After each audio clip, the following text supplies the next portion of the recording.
came into fruition. So I'm not mad at anybody. I've already forgiven the people like that said the things that they said about me. And that's okay, because you know what? They were on the wrong side, and the wrong side lost. And I'm going to give you the reality of why I quit. I didn't quit because of my dog situation, and I do have her. She's the brown dog. I did not quit because of that. That was never an issue. That's like petty Navarro stuff that we could have handled at Navarro. So that whole situation, they blew that whole situation with me and Kaylee out of proportion, because we really did not have beef like that. But I do want to say that that was a factor that was annoying me, that pissed me off. But let's get into the real tea. So let's go all the way back to when I first was there. When I first got to Navarro, there was a situation with other male cheerleaders, and they had something about their the other assistant coach, Andre, and everybody was crying. And I was like, why is everybody crying? This was like the first 2 weeks that we was there. And I was sitting there and I was just like, why is everybody crying? I'm like, it makes no sense. So then as Monica was talking to us, because we didn't know what she was talking about, she was just saying some stuff happened and this and that and the most. And I'm like, well, if there's kids, this is my thought process, so y'all understand how I'm seeing it. When you think about it, if there's kids on a team and there are 5 boys, they're telling you and they're going to news sources talking about a situation, don't you think as a coach and somebody who is coaching these people's kids, you would fight for those kids, correct? She said to us, we need to worry about Navarro's image. And when she means by Navarro's image, she means by herself. So that already strike one in my head. I was like, how do you care and fight tooth and nail for children, but the kids that are literally telling you somebody did something to them prior to us getting there, and not once did you say anything good about those people's kids. Not once did you even say anything about, I feel for them people's kids. Not once. That's strike one. Think about the trauma, because I'm always looking for people who are quick to just throw people off to the side. And that was strike one for me. And being a cheerleader on a team, you get to know everybody, and they told on themselves. And that's where a part of it, this is my first year, so I'm gonna get y'all through all the years so y'all understand where I'm coming from. And so the people on the team were literally like laughing about the whole situation with the boys coming about Andre in that situation. And they said that they lied. They lied on Stan. And I immediately was like, so you guys are willing to lie for somebody when you know the truth, just to save a program that needs help, like real life help. So we keep going, and they were doing all these types of initiations.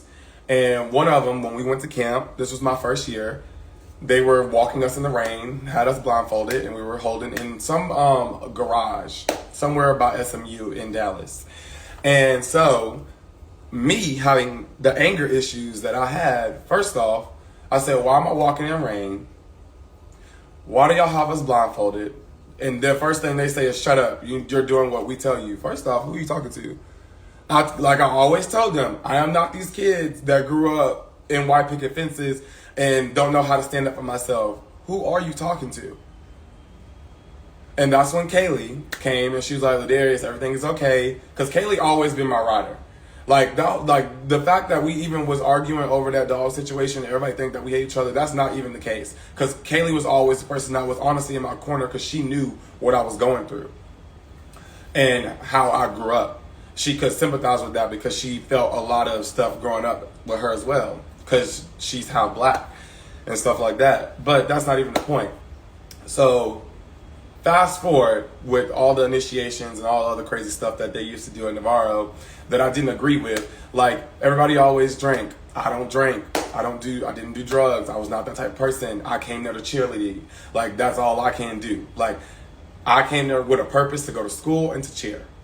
All that best friend stuff, all that drama stuff, I'm not worried about the rest of them. Because you know, when you have been through a lot of stuff in life, you can decipher what type of people that you like and the people that you don't like. But at Navarro, they force you to be a family, not you get to be a family. They force you to be a family, and I'm gonna break it down for you. When I say forced, I mean there's people that talk about people and they will say the most like outlandish stuff, and then they'll be in your face the next day after they were just trying to get you kicked off. So I personally did not like a lot of people. And that's okay. Like, when it came to Navarro, like, when we came into practice and we were doing our thing, baby, I always handle my business, as you can see, because I was that girl. And it is what it is. And so, when it comes to the whole Maddie situation, because Maddie Brum, me and her, like, we were cool. And we was even cool in 2021, like, 2021. Like, we was cool. Like, I remember being at her house. We was talking, laughing, how Kiki, and she was saying, this is the way I got out of the stuff that she was going through. And I sympathize with that. The season y'all saw in 2020, because that was 2 different seasons. She was talking about me in 2021, but in 2020, because she didn't hold her weight. Like, you can clearly see. And then they literally replaced her because of the same thing that I already said. I already saw it happening, and everybody want to vilify me for that. Like, I know what Monica was looking for. Like, you act like I did not study this woman.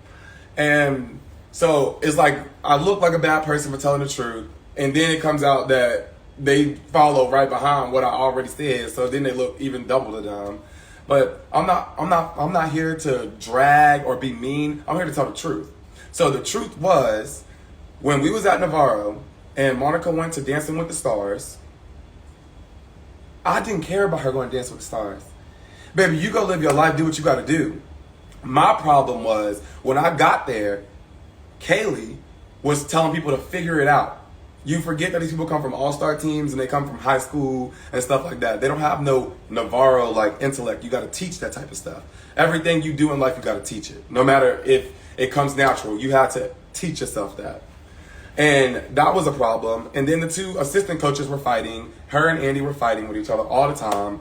And it was like they were never on the same page. And I was like, y'all not even worried about the freaking rookies that are here. And then TT was there, and he literally said, when I got there, he said, I'm not worried about these rookies. I'm worried about a win. And I wonder how that turned out for you.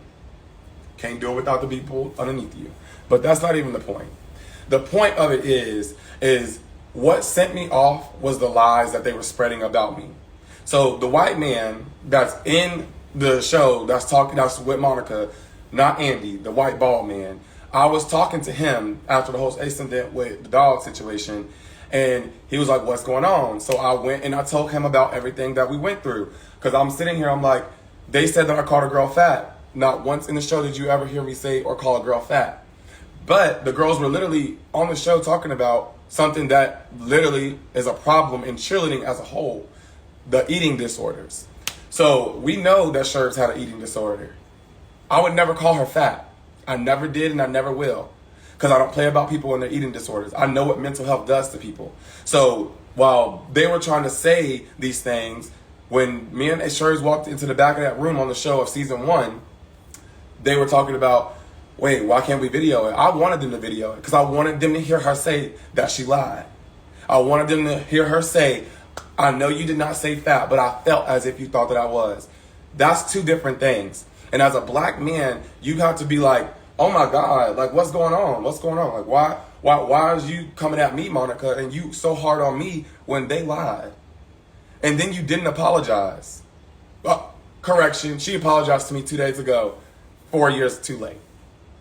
So while I'm out here on season one, while I'm out here crying, while everybody was like, why ladarius look so mean? Why he look so like he don't want to be there? Dude, I just lost the only person that loved me from the start of my life until the day he died. I lost my uncle. 4 days before they started filming season 1. I was definitely going through a tough time. It was definitely hard for me. And not one person there, other than Trey Lee and Jay, actually pulled me to the side and said, hey, are you okay? What's going on? Because I'm obviously crying. They know I don't cry. I wasn't crying there. So that whole situation, while they was like, ladarius, like you look like you don't want to be here. You look like you don't care and this and that. I'm like, dude, I don't even want to be alive. I just lost the only person that actually cared about me and that listened to me because he knew that I was a genuine person. And y'all worried about a Daytona. But everybody can injure their ribs, and then it's, oh my God, woe is me. So why am I expected to be perfect while everybody isn't. That makes no sense to me. So, of course, I was always irritated. Because I'm like, the whole scene in season 2 with Monica touching my hand and me going like this came from literally what I said on the show. I was like, there's 3 people in this group, and the only person you talking to is Ladarius Marshall. So that showed me 2 things. It showed me that 1, I was more valuable than you let on. And 2, there was something that you had for me that is just, it was just deep bred in you. And so when it comes to season 1 and season 2, y'all saw me grieving in season 1. Y'all saw me hurting in season 1. So I did not want to talk, which is why when Jerry's like, what are you excited about? I said, I'm excited for you to get that camera out of my face, because I did not want to talk. I did not want to open up about all this stuff. I did not want all of that because I was hurting. It's okay. Season 2, I'm right on y'all neck because y'all not finna play me. Season 2, they know they lied. They said that I was out here sexually assaulting people. I came from sexual assault. Like, I was a person, I was a victim of that stuff. That's why I sided with the 2 twins. Because I don't play about children. You don't play with kids. Like, that's not something you do. And so, everybody talking about me like, Ladarius is such a bad person. I didn't even get in trouble that season. Not once did I get in trouble. Not once in 2021 I got in trouble that season when I was there, because I was only there for like 2 months, basically. And I'm sitting here and I'm like, this woman just literally stole my dog. I had another cheerleader talking about literally, Ladarius, I heard the conversation. You said she can watch to the end of the season, and then you're going to get it back. They never said something about sending it to Ohio. That was between me and Kaylee. So there's that. Everybody's saying that I was a bad athlete and this. I was like, I'm the one who kept everybody on their P's and Q's. I'm the one that was pushing everybody while everybody was worried about being famous. And Lander's talking about me saying he's got a Navarro shirt on. Like, about money. I never did it for money. I don't care. I don't care if I lose endorsements. I don't care about any of that stuff because I'm Ladarius Marshall. I'd rather somebody be real and be authentic than to be as fake as they were on TV. Like, we not finna spin the whole situation trying to make it like Ladarius was so bad. Ladarius was so bad. I wasn't bad when I was helping everybody get through the stuff that they was going through. When everybody was on the ledge, I was there. And the person that hurt me the worst was TT. Because, baby, I was there when you got off the plane, the day you stepped into Texas, and you say, I can choke. When you know I got a recording of our whole conversation of you admitting every single thing that I even talked about. See, you played yourself. Because I got recordings of everybody's conversation. Because I knew y'all was going to try me. I knew y'all were going to sit around and say, Ladarius was this, Ladarius was that, Ladarius was this. And I'm sitting there, I'm like, no, I wasn't. I didn't even get in trouble. If anything, I was the one that was sticking my neck out for all of y'all. I defended people who didn't even defend me when it came down to it. When everybody was struggling, when all the coaches was talking mess about him. Didn't even want him on for the season of 2021. Literally talking about kicking him off. I was the one that stuck my neck out for him. And then he turned his back on me. Everybody who is that I retweet on Twitter, yes, you're right. The people who saw it, you saw the microaggressions. You saw all of that stuff. They wanted me to look and wanted me to react in the way I was. And I gave it to them. And that's where I messed up. It's because my reactions is what makes and helps everybody else's thesis of what they feel about me. But anybody who really truly knows me, they know I'm not even like that. Because honestly, like I am here, I love being by myself. I don't really care about being in everybody's faces. I don't make friends with people to ride the wave. I don't care. That stuff does nothing for me because, baby, I'm an experience. I'm Ladarius Marshall. And I have the freedom to feel the way that I feel. If you're constantly coming at me and you're replacing me saying, well, Ladarius, you're not going to be a stunner this year, that's fine, baby. I know I can tumble. I can do it all. If you wanted me to fly, I could. And you knew that. They were so loud on TV about Ladarius this, Ladarius this, Ladarius this, but didn't y'all all call me as soon as the show aired and you apologized? Did you not? You apologized because you know you was wrong. So you went out here and you slandered me and talking about I cared. You 2 scenes before talking about Ladarius, He doing this because he want money. And he called me. Monica, you called me and you said you wanted a conversation. You told Greg and them that you wanted a conversation with me. That is the reason why I went to Daytona. And I was under the impression we're going to talk.